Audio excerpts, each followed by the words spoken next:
The attainment of an operational intercontinental ballistic missile is a vital concern to the national security.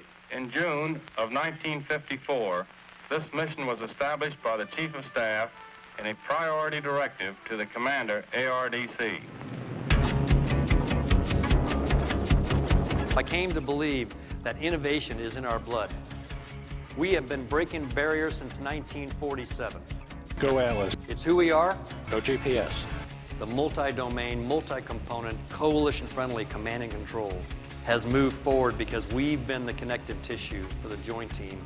I just want to say to my team and to the greater Air Force, SpaceX, Lockheed team, let's go for launch. It's going to be a great ride.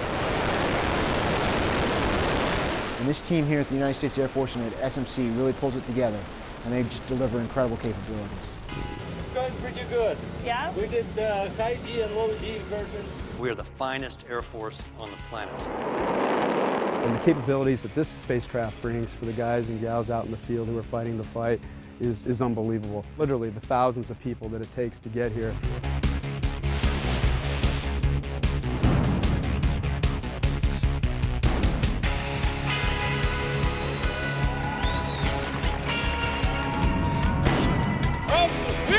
SMC! It's my honor to be a part of this incredible team.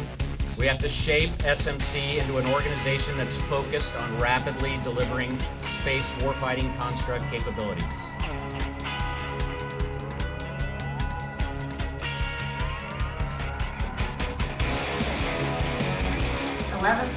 That is a top-notch performance to get promoted at this point is awesome. So congratulations again.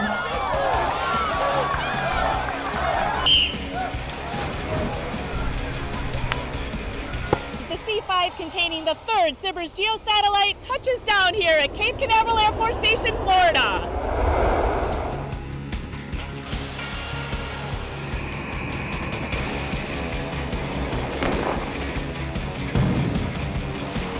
The Atlas V rocket and mobile launch platform weigh over 2 million pounds.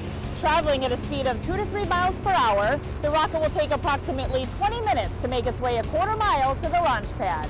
I'm excited to be down here in Florida on a gorgeous day with SBIRS Flight 4 now on the pad. This satellite's launch will finish off the baseline constellation for the SBIRS mission. 4 GEO and 2 highly elliptical orbit satellites. Go Atlas. Go Centaur. Go SBIRS. The Atlas V rocket launches from Cape Canaveral Air Force Station, Florida, carrying the 4th SBIRS geosatellite into orbit.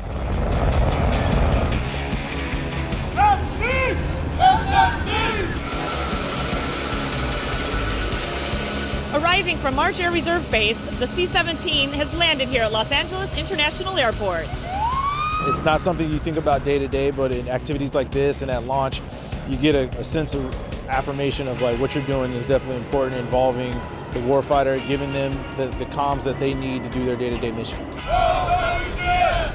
The Delta IV rocket launches from Cape Canaveral Air Force Station, Florida. And we have liftoff of the United Launch Alliance Delta IV rocket carrying the WGS-9 mission for the United States Air Force. And history is made. A Minotaur IV rocket launches from Cape Canaveral Air Force Station, Florida, carrying ORS-5 into orbit. And liftoff of the AEHF-4 mission carried by United Launch Alliance Atlas V rocket for the United States Air Force. RD-180 should be throttling back up to 100% thrust. What you do is extremely important for not just our Air Force Space Command, but for the nation.